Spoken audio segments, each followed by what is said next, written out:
Well, hello. Hi, Charlie. Hey, Hello, Charlie. everyone. Welcome to episode 6 Expectations, the Silent Thief. Mm. And today I have two people here. Well, you all know Brenda if you've been coming, and we have a special guest today. So, first, I'm Charlie Collins, and I'm with the podcast is called Blindsided. I'm also a co founder of Thriving Blind Academy. I'm a speaker, and I also do some coaching, and I am just my most favorite thing is to have fun. And Brenda, Hi, Charlie. My name is Brenda, and I'm the founder of Time for 10. We're an emotional awareness coaching service, and what we do is help people identify the blocks and barriers to emotional freedom by teaching them how to identify and remove conditioned thinking. Hi, Dawn. Hi, Brenda. Hi, Charlie. Thanks for having me here today. This is really exciting. I'm Dawn, and I wrote a book, which is actually the ebook is free to download from Amazon or most other platforms, and it's called 12 Steps for Your Non-Addicted Life. So it's about using the 12 steps of AA, regardless of whether you have any kind of addiction or not. And absolutely one of the key topics in that book is resentment. So I think it'll be very relevant today. excellent, thank you. And Dawn, I think you also kind of like climbing rocks and maybe doing some drama. I don't mean engaging in drama. That is true. My hobbies include rock climbing and theater. So I guess I am maybe a drama queen. I usually work backstage, so I'm not actually involved in the drama. I'm just lighting the drama up. So does that mean you're arranging the lights in the ballet? Yeah. I like to arrange the lights. Oh, that's so awesome. Well, this is exciting to be with both of you today, and I expect you're both going to do very well. Uh, and we're talking about expectations. And what is an expectation? Is it an expectation of ourselves? Is it an expectation of others in our environments or people we live with? Or is it people in stores? Gosh, we keep going back to that. I keep No. going back to that store. Obviously, I need to keep looking at that. Is it expectations of weather? I mean, is it, are we looking, we're looking at today, do we set ourselves up for failure or for resentment? And what is a resentment? Refeeling an old hurt or refeeling something in the moment? And I keep processing that. They should, he should, she should, I don't like. And I focus on that and I kind of fire myself up. And, one of the things I heard, you guys, is I was in a conference and the presenter said, what did he say? Expectations of others are resentments on layaway. And I'm like, ooh, I can relate to that. I can relate to it too, Charlie. How many times, at least for me, I've done this in the past, have I wanted somebody to do something without telling them or asking them to do it, but just wanting them to do it and assuming that they would? Right. And my initial reaction to almost everything is to try to predict the future. I think like that's what expectations are in a way, right? I'm looking at what's happening right now and I'm trying to figure out what's going to happen next. Sometimes in a positive way, sometimes in a negative way. And then I get all thrown off when my predictions for the future are not correct. you know. So right, it's that trying to plan ahead sometimes actually just gets us in trouble. It does. And our brains, I mean, we have three things we can have complete control over, and it's how we think, how we behave, and I put the images, the future, how we see something working out, but really which is feeling, how we feel. And expectations they trigger emotion because it's going to work out either one of two ways for the most part. If we're that type, like, oh, this is good or this is bad. If it worked out this way, I'll be happy. if they would just do this. And Brenda, I love how you said, I have them sometimes for others, but I don't share it. I don't have a process or a way to talk to them about it. I just silently think they should know best. Yes. And that's where we get into trouble, or that's where I get into trouble. And I like what Dawn said. It's trying to predict my future. And when I peel that onion about the future, it's the future that I want without consulting with anybody else. It's the future that I want and that I think I should have. Right. Well, as a person who does theater, right, it's writing a script. That's what I often say. Like, I have these whole arguments, discussions, whatever, with other people totally in my head. I have written all their lines for them. And then usually I win the argument because I wrote the script, and it's it's just a real surprise when I get to that situation and the other person does not correctly say their lines, unlike what they're supposed to on stage. Life has to be ad-libbed. Yeah. And and one of the things we're up against too. So I went to Disney years ago, and we looked, there was some online, but it was flyers, pamphlets, and everything looked like, wow. I mean, I'm expecting to have that experience, but when I got there, it was different. It was dirty. The bathrooms weren't that, and the food and the lines. But this isn't what I expected. I expected to have the experience that these flyers and the people that sold me all the tickets and passes that they told me I would have. Now, I had a wonderful experience, but I believe that this is sometimes happens to us. We have an outpicturing, or we've been guided through social media, and boy, the lives of these people, this place is so different than when I get there. It's not quite as it looked in my mind. That's an excellent point. Excellent point. And that doesn't just happen on vacations or, when we're going on a trip or we're going to somebody's house for dinner. It happens at work, and it happens with friendships, and it happens at home with our families. And, I just want to say good morning to Trish. And one of the things that she's saying in the chat, besides stay away from Disney now, is that how we think is everything, and how we experience life on life's terms is everything. Thank you for that, Trish. And that comes again from like the ad-libbing concept that if you're an actor on stage and you don't know what your next line is, it's very terrifying, right?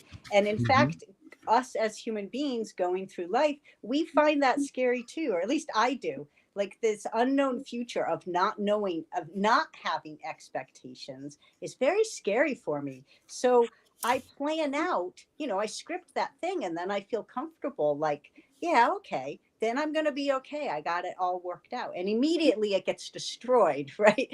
So a lot of times it comes back to that fear of, I don't know I don't know what Disney is going to be like till I've been at Disney. And so I start just like creating it in my mind out of whatever pieces I've been fed. And there's businesses, there's the world and the people around us. They all have a persona. They want us to have a certain perception of, and our experience should match theirs. I was working with a lady many, many, many years ago in my business. Now, I'm legally blind, okay? And I owned a business that helped others with vision impairment. And I had tools. I had a way to think about approaching my day.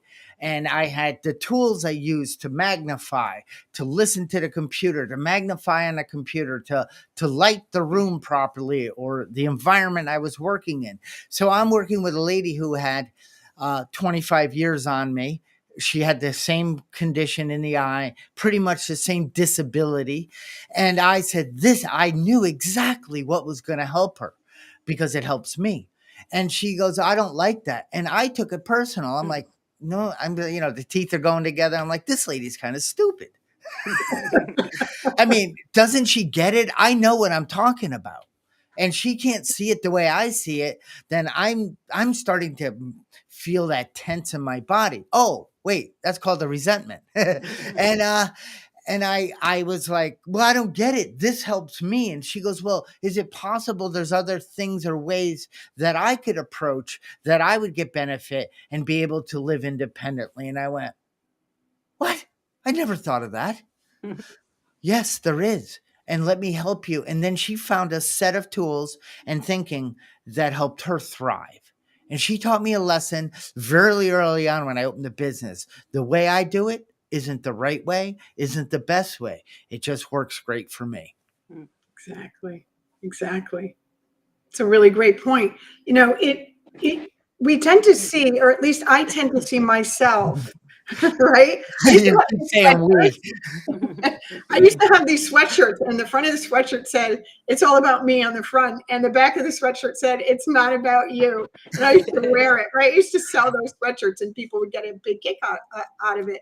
But that was exactly what was going on in my mind. Like, all I could see was me and how things affected me and what I wanted. And I wasn't really able to see outside of that box until I started doing some of this work. And there's a whole other world out there. Everybody has their own unique way of seeing things, of doing things, of expressing themselves. And I learn from that with other people. And just like you said, because I've become open-minded and I've been humbled enough to know that my way isn't the only way, and it's usually not the best way. Now I can expand and learn so many other ways of connecting with other people, because really that's what I want to do. I want to connect with other people. I don't want to be separated from them.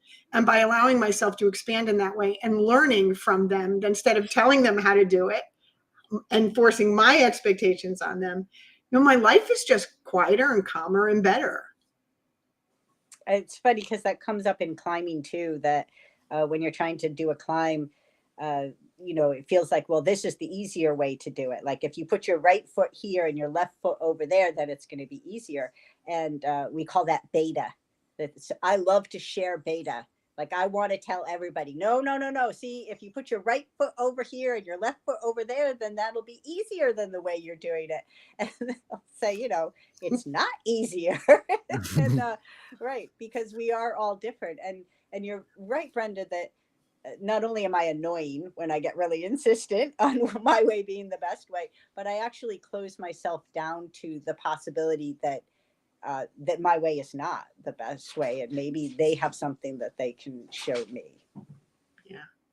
So someone in the chat is saying, seeing outside yourself is empathy. Cool.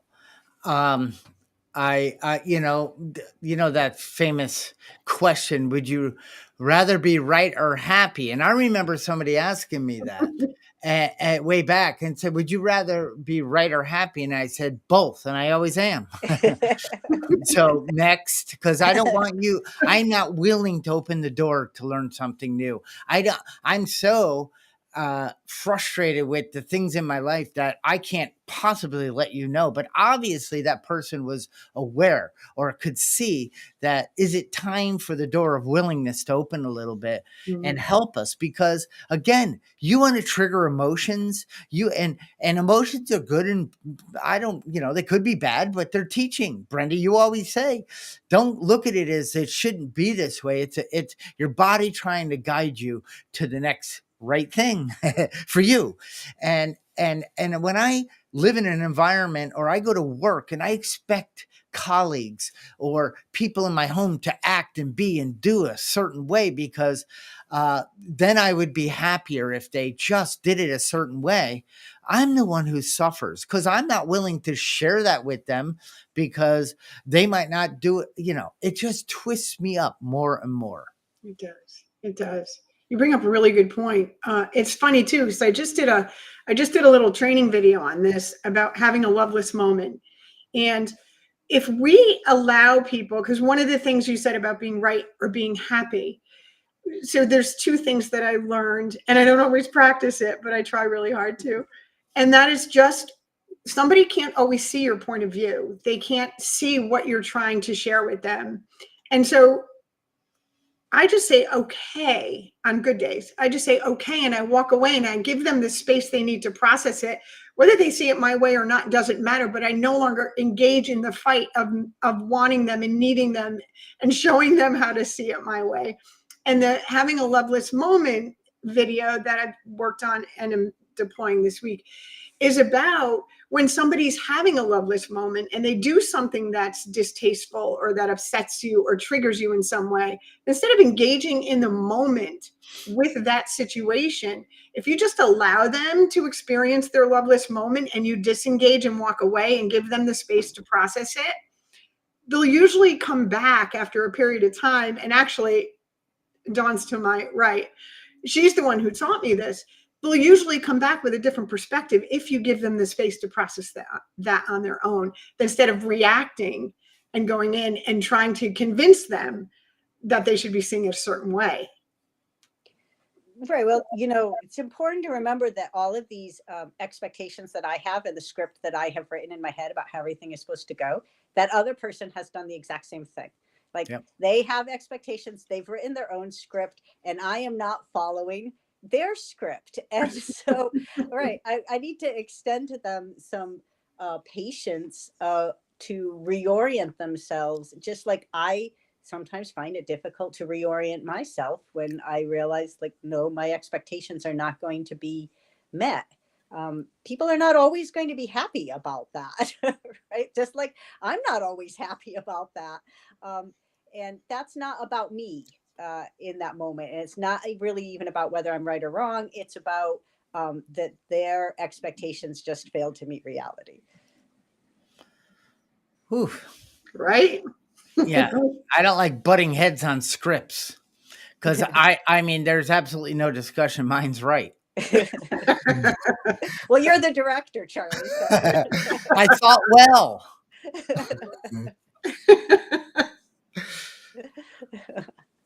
So think about for a second, how many times have you had even a confrontation or a disagreement with somebody and you were triggered in that moment and you said some things you didn't like, things maybe you wouldn't normally say, you're remorseful the next day, right? So the next day you wake up and you're like, wow, I don't even recognize who I was yesterday. Like just even sleeping on it, taking the time to allow yourself. We talked about a couple of episodes ago about the amygdala and how it gets activated and we become afraid, and just sleeping on it and coming back to it the next day and then having a discussion can make a huge difference. Yeah, so this is a skill that I've started to learn in my own life, is the pause when things appear to be going wrong. So, I may say something or do something that I'm not expecting to lead to an argument or a big problem. And then all of a sudden it does. Like I can sense that, oh, why am I having an argument right now? Right. And I used to just bull straight ahead with that. Like, oh, you're challenging me now. I'm going to have to challenge you back. We're now fighting. And so I've sort of learned to take that pause. And I describe it as, I do still sometimes step into dog poop, but I now have got like a little bit of the sense to like not put the second foot down in the dog poop, to be like, oops, whoa, something happened. I am now in dog poop. Just go back off, right? So yeah, to give that space and that time for both myself and the other person to calm down and not keep charging ahead into that uncharted territory where obviously we both are not having our expectations met. And are trying to assert the dominance of which person's expectations are going to win. And ideally it's probably neither person's. Like we're going to find that compromise, but in the Yep. heat of that moment, it's you're just rolling around in dog poop. I like that. Have it, an expectation scoreboard. Yeah, right. That's never going to work out. And I went to a restaurant and a newer one in the town now. I looked online. It looked wonderful. Had some music playing and just nice lighting. And it's like, oh, we're going to have, I expected. So I'm building this image without really focusing on it. I'm just thinking I'm going out to eat with Molly, my wife. and we're going to check out this new place, and we're going to I expect to have a good time. And I expect everyone to please be a part of that. And now I don't know that until I'm in there going, well, they didn't greet me the right way. And I don't mean it in a way, but I'm a business guy. I like to see how people run businesses, Dawn, it's like standing in a rock climbing center and watching people do it and like, oh my gosh, these people they're doing it wrong. And I need to fix it, and I'm not saying you do that. But I'm saying for me, I can go into a restaurant and say, I already know how you should run this better, because my expectations, which I'm not even present to yet. I'm just starting to think. I'm blaming the way you didn't even ask me. Is this my first time here? You should ask me that. You should get to know me a little, make me feel important.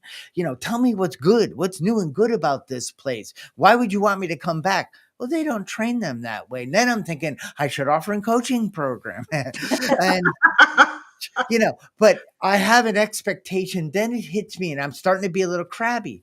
And I wonder why, oh God, here comes the guy to play music. I bet you I'm not even gonna like the stuff he plays.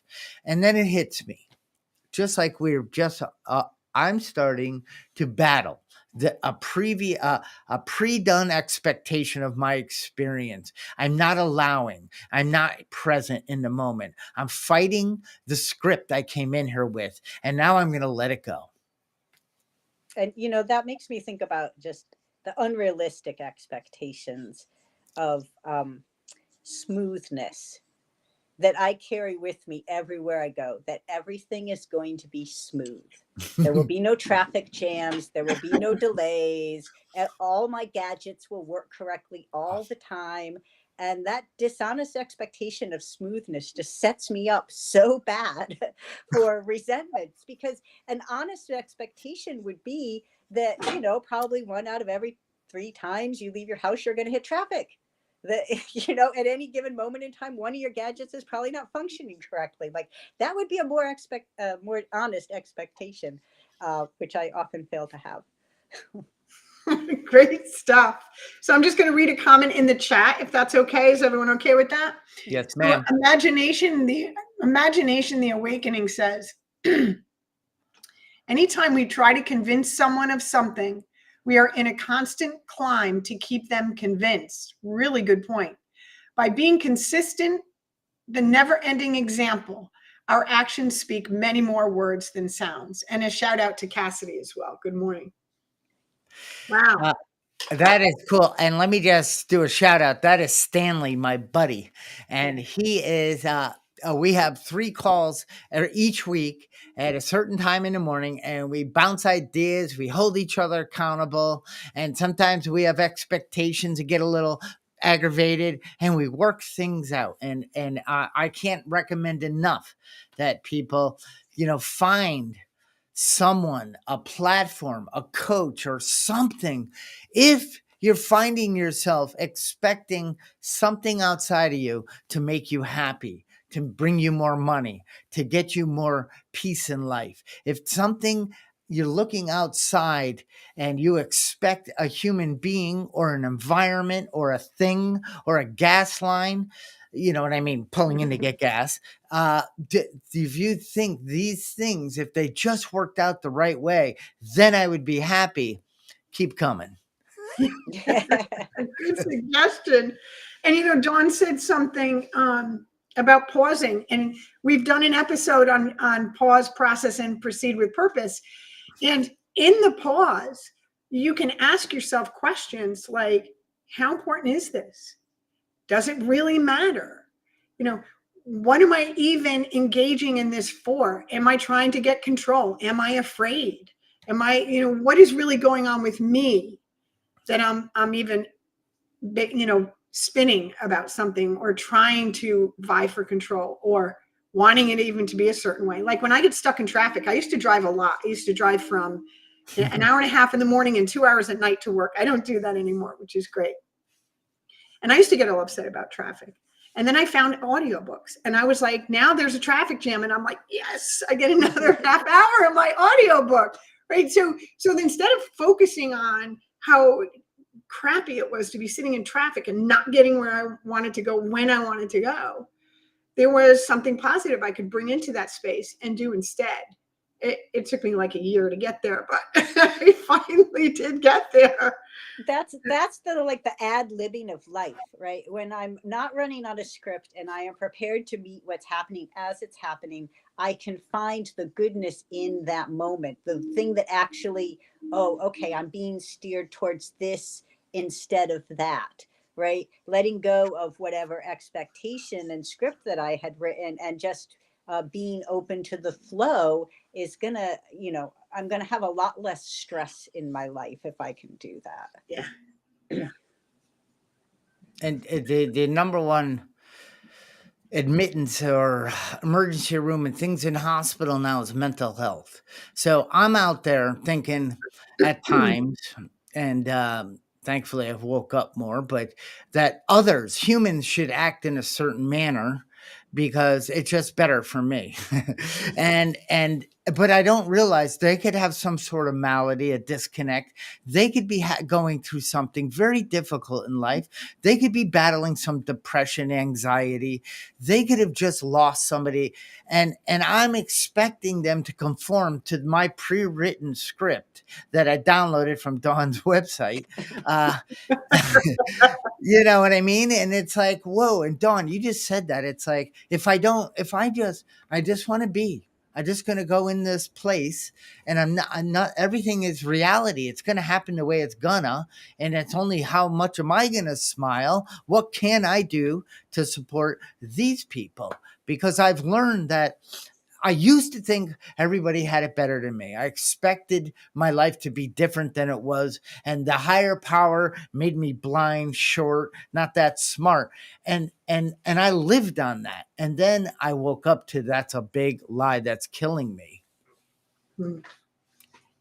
Yeah, that expectation that there's some future thing that is going to finally fix my life and make me happy is what keeps me from being happy right here, right now.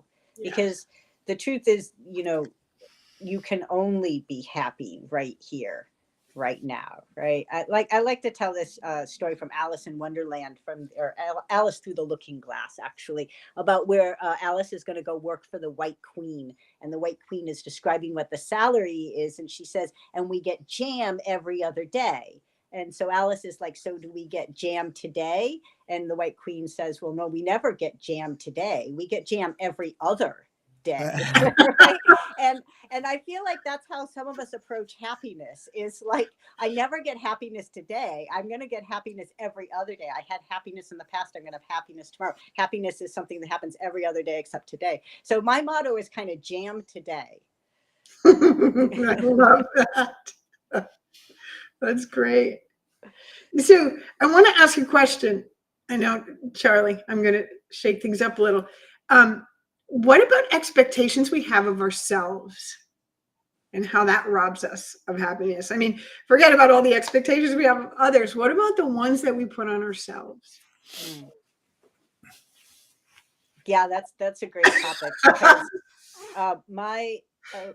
I expect myself to be perfect. Right? I expect myself to never mess anything up. I expect myself to be the best at everything I try. And those expectations kept me in a very small box for a long time. So I couldn't stray out of my box because I wouldn't know what I was doing. I might not be good at it. I might make a mistake. I didn't know how it was going to go. And so I feel like the two things are actually conjoined, like my expectations of other people to be perfect and my expectations of myself to be perfect. Like if I can forgive myself for my imperfections, then I can forgive them, but also vice versa. If I'm going to forgive them for their imperfections, I got to forgive myself too. Like we are all just humans stumbling through life as best we can. Yes. That's why the title of my book is Tripping into the Light. Maybe I'll write another one, Stumbling into the Light. One of the things I've noticed is that and I didn't notice it until I was forced to take a look at it through suffering and pain, is that the expectations I was having for myself, I was totally projecting on other people. Hmm. Right. Mm. And We think other people care about everything to the same extent we do. Like, this is important, that's not important. And people have different priorities. For sure. Like, I don't keep my house all that sparkling clean. I used to worry about it a little bit when people came over, and now I don't even. I'm just like, this is my house. This is how I live. And I understand that there are other people who have that expectation for themselves, that their house is going to be sparkling clean. It's just not that important to me. So I have to realize that there are things that are like important to me. A person would never do this. A person should always do that. That other people are just like, what? No, I don't know. That's not a big deal. Yeah. And that's fair, right? We all get to have different priorities. yep.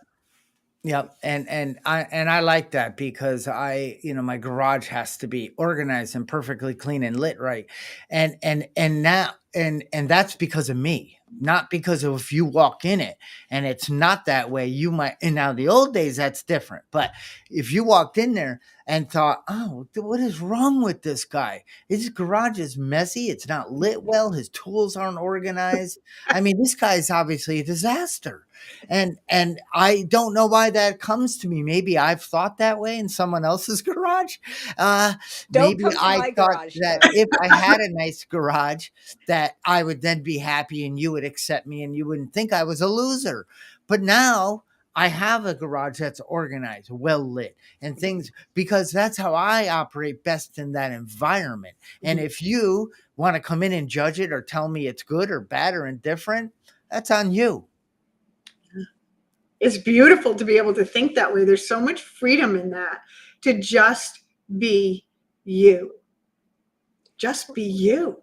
Right. And like, put my energy into, if it's my garage, put my energy into going out and organizing my garage, and less energy into worrying about what other people's garages are like. Right? Because that's where all my energy used to be, was in like comparing the thing that I hadn't actually even tried to do yet to how other people were doing it, right? Like, speaking of expectations, I always wanted to write books, but I was not a best-selling author.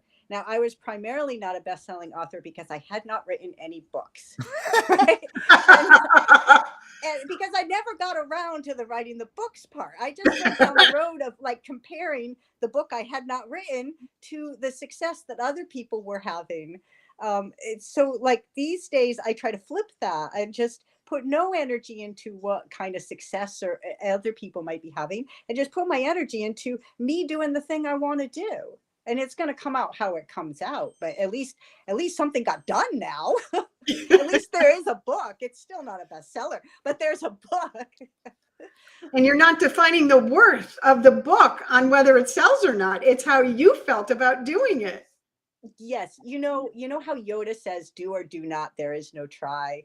I think Yoda is an idiot. Like, I have come to decide that life is exactly the opposite of that. Like, there is no do. There is only try.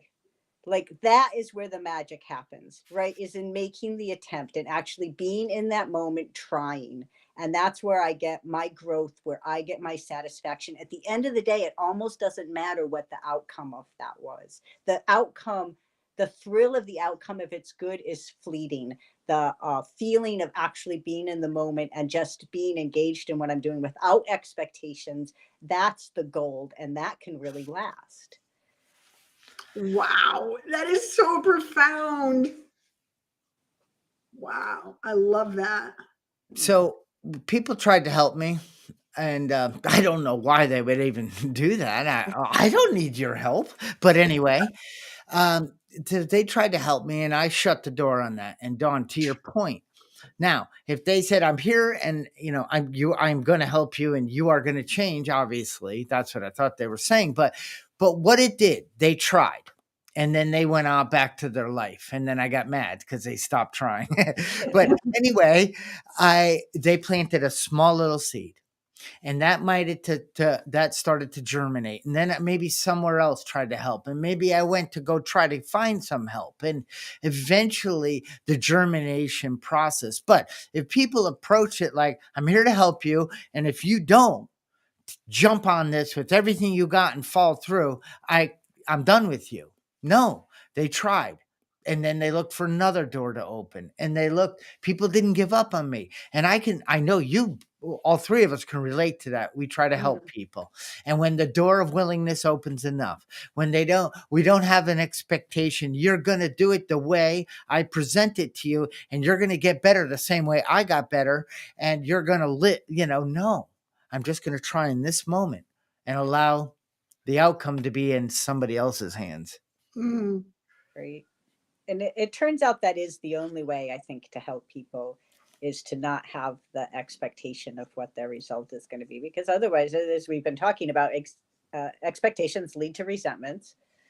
And so if I have an expectation of how somebody is going to change or be fixed or whatever, then I will get resentful when they do not change or be fixed the way that I think they should, and then walk away. And I think a lot of people have just a trail of like broken relationships in their past that come from that, right? Like I tried and I tried and I tried to make you into the person I thought you should be, and you refused to do it. So now I'm done with you. I just want to take a commercial break. Hey, if you guys like this, please like this, wherever platform you're on. Please share it with your family, friends, and all those people that you expect should get better. And and then check out Time for a 10. Go check out Dawn's book. Check out my book, or do none of the above. We expect you to do whatever works best for you. Yep. Yeah. Fair enough. So we have some people in the chat saying thank you. Whoa, thank you for that reminder, Charlie. We don't always know what others are going through. And must be someone in your family. Makes me think of an old friend of mine who said she wouldn't be able to sleep at night if her garage was as disorganized as ours. You would not be able to sleep at night if you saw our garage. For the record, I don't have a garage. The problem was I kept waking up in mine. But this person says that, I wasn't the one in charge of organizing the garage. And, I'm not the one in charge of organizing my garage here. Like I leave that to my partner. And honestly, if I was in charge of it, it would not look like that. I don't think it would look like Charlie's garage, but it wouldn't look like ours. But that's a really important part of my relationship with my partner, of keeping that even, is that I am not going to be controlling everything that he does, right? Like I don't have this expectation that his priorities and his life has to be exactly the way mine is. Like honestly, I don't really need to be in the garage.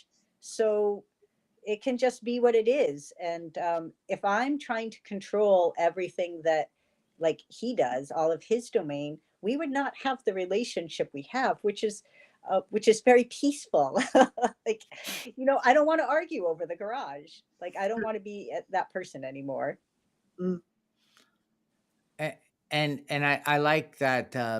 If I want to argue about his domains, his scripts, and I didn't know that. I mean, this is where the aha moments, and it's like, I honestly thought the way I thought was the way. I mean, I didn't know there were other ways. It's like, when you look at that picture, some people see the evil witch and some people see the beautiful, whatever that is. And it's like, what is wrong with you? I see this. If you don't see that, something's broken in you.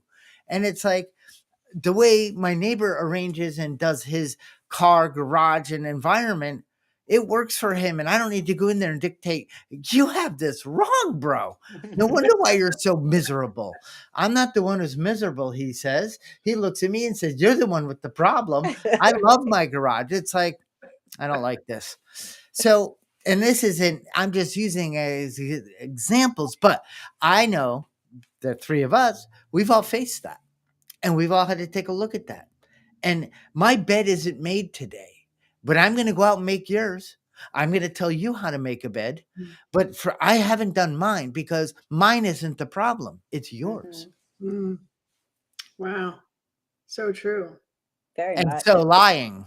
The modern internet, social media really makes that so easy to do, right? To Mm. just scroll through other people's lives and think, you're wrong, you're wrong, you're wrong, you're wrong, and sit there in our chair feeling outraged and do nothing about it. One of the things I talk about with friends, if we have something called self-righteous anger, right, which is when I'm angry about something and I have a right to be angry about it because it really is bad. And it's like, well, okay, am I prepared to do anything about that thing, or am I just going to sit here and stew in the anger of how other people are wrong? Because if I'm not prepared to do anything about it, then I can just look around my own house and say, well, you know what, I could empty the dishwasher, and that's going to have more lasting value than me being angry about what strangers on the internet are doing. Yeah.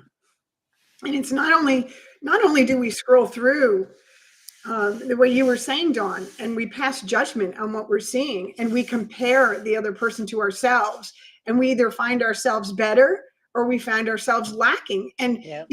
Charlie and I have talked a couple of times on these podcasts about the dual thinking that we have. It's either good or bad or right or wrong, or they're better or they're worse. And a friend of mine says, what's between black and white? And I answered gray. And she said, no, Brent, no, the entire spectrum lies between black and white. And that blew my mind, because I never thought that way. And that's kind of what we're talking about with people and resentments and expectations, is there's an entire spectrum between the way somebody else thinks and the way that you do. And when we start to understand that there's a spectrum there, it kind of opens the door for letting go of outcomes, not worrying about what their garage looks like, and not caring, going over your house and saying, oh, I'm so glad I'm here with Dawn. I'm not even looking at her house. I get to connect with my friend today. Charlie said it, I think, on one of the first podcasts, when we change, how does that quote go? When we change what we think about changes, or how does that go? I forget it. Can you tell me? Do you remember? Well, it's kind of like the one you just made up. You just pick it up. But one of the things I if you can't think greater than you feel, then you're in trouble. Yes. And where did that feeling come from? Why are your emotions dictating your thought process? And that's going to produce, that's why expectation could trigger an emotion, which could be resentment, could then trigger the way I think about you. And then I'm going to feel tension and wonder why, and then feel sorry for myself, then start comparing and scrolling. Everybody's a loser. And then it's like, whoa, take a breath. And Dawn, I had a thought. I could see you will go scrolling through. I don't do that, but I get it. And landing on this video, and it says, hi, in the next 2 minutes, I'm going to teach you how to properly unload your dishwasher. My name is Dawn. And if you do it this way, everybody will be happy, including me. No, the key, Charlie, is loading it correctly. Well, I'm very good at that. A good thing, Molly. Good thing my wife can't connect and talk right now, because I am a way better loader than she is. Yeah. Well, you guys good? I think we did a circled and had a nice discussion on expectations. I want to just remind people that you could look us up. You could thank you for engaging on the chat system. Thank you, Brenda, for reading, and Dawn. And please again, like us, subscribe us, or not. It's all good. We're here to serve, and we're grateful. This is we, the three of us, have a belief that we can't keep it unless we give it away. Give it away doesn't mean free. It means spiritual. I don't know what it means, but it means that we do this. Pay it forward. I grow from this. I learn from Dawn. I learn from Brenda. I learn from the texting, the threading, or the chatting, whatever it's called. Yeah, this is great to be here and to talk about these things, and hopefully it helps somebody. Somebody's listening that it's going to help. That's my desire anyway, and that's my wish. Yes. And Dawn, would you come back sometime, please? We had a wonderful Oh my time. gosh, every week. Can you come every week? This was It was so great much to be fun. And I wish you guys really the best in this endeavor. This is really great. I'll have to go back and listen to some of the past episodes because it sounds like a lot of good stuff got covered. Thank you. All right. And here's me saying goodbye with my last slide. See ya. Hey, there it is. Bye-bye. Bye.